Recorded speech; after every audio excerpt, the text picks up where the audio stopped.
Hey guys, welcome back to the channel. Uh, Today we're going to change some wheel bearings on the back wheel of my '99 Sportster.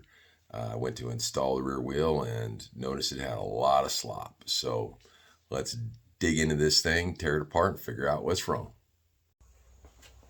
Well, the first step is to remove the inner wheel bearing races. And let me tell you, there is almost no lip at all to grab a hold of this thing. The right tool really is a bearing collet tool, and I just don't have one.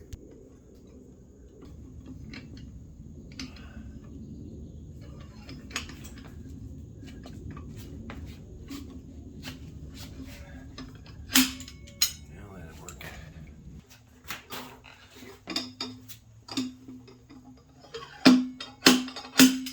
Oh, nuts.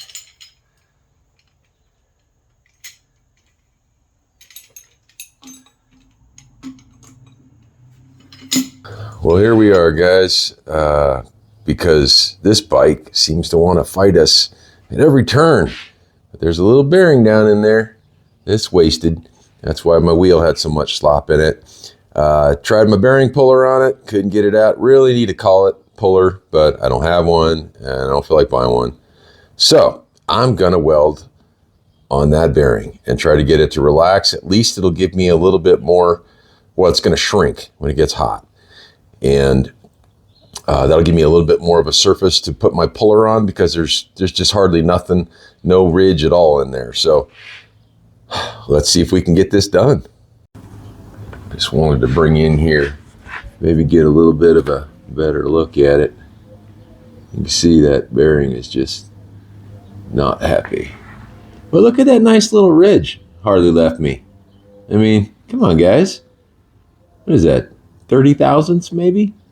I mean, how are you supposed to get in on that? That's nuts. Yeah.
Ha ha!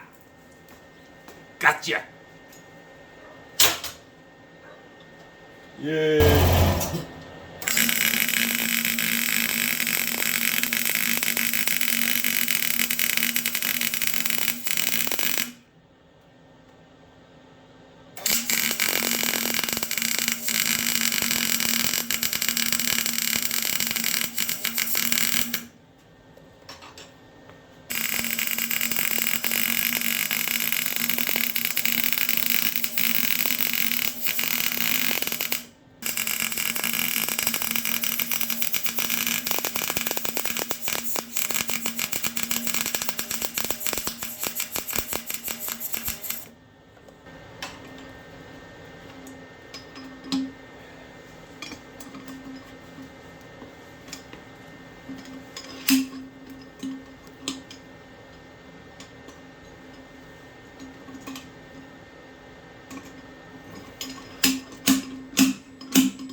Gotcha!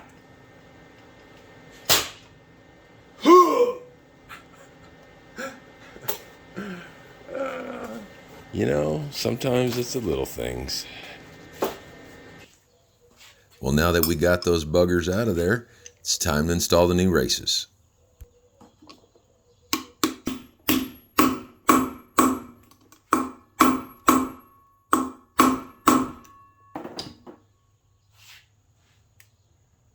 Well, use all the heat and freeze the bearings and everything, and it still fights you all the way down. I love that. Okay, so the setup on this is you have to set the end play on this. So they gave me these 3 shims that were in here before. So let's measure them and see what they start with. Because essentially we've got an axle, we got our left side bearing. It'll come through, the right side bearing will come on top. Well, actually, before that, this piece will go in. That's a spacer. And then these spacers or shims will go there. And then the right side bearing, well, that'll set the end play of how much it can move around. So let's measure this so we have a starting point and see what we got. All right, let's zero her out. All right, we have 125, so just exactly 1/8 of an inch.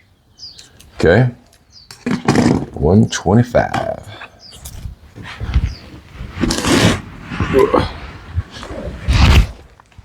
Well, in she goes here.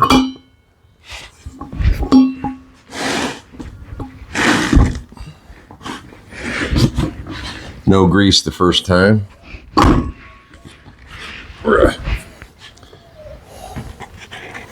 Okay, we'll put these shims in. And then the right side bearing.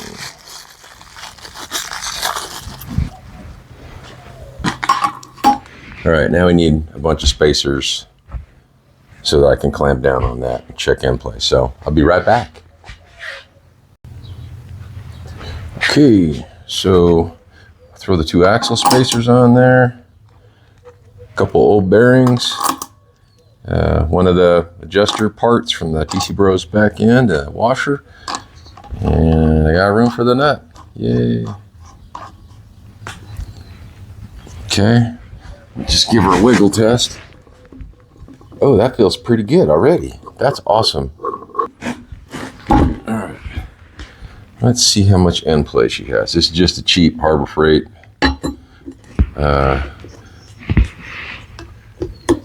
What is it called? This thing. You know, the thing that when that goes, I don't remember what it's called. You ever have days like that? You just can't remember nothing. All right, let me get you guys in here. Okay, so got my dial indicator set up. It's touching the shaft. The shaft is pushing all the way up this way. And let's see how much end play she's got. So that's actually at +1. That's at -1, +1. Let's see.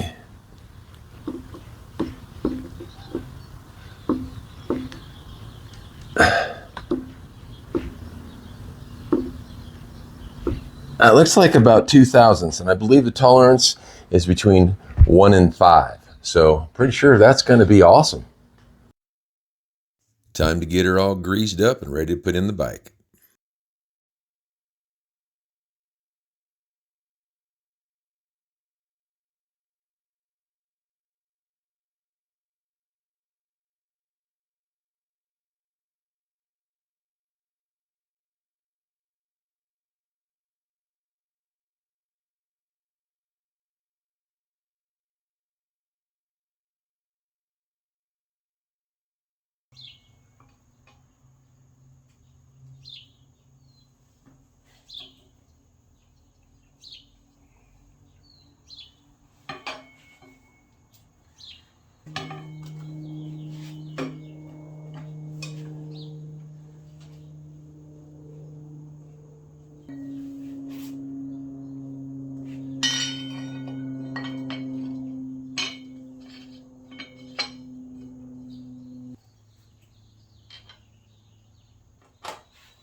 Yeah.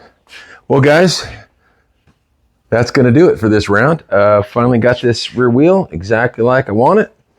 And she's rolling good. So that's one thing I can check off the list and move on to the oiling system. I think that's next. Well, no, I got to do something about these nice risers I got. But anyway, thank you all very much for watching. Appreciate it very much. And I'll catch you guys in the next one.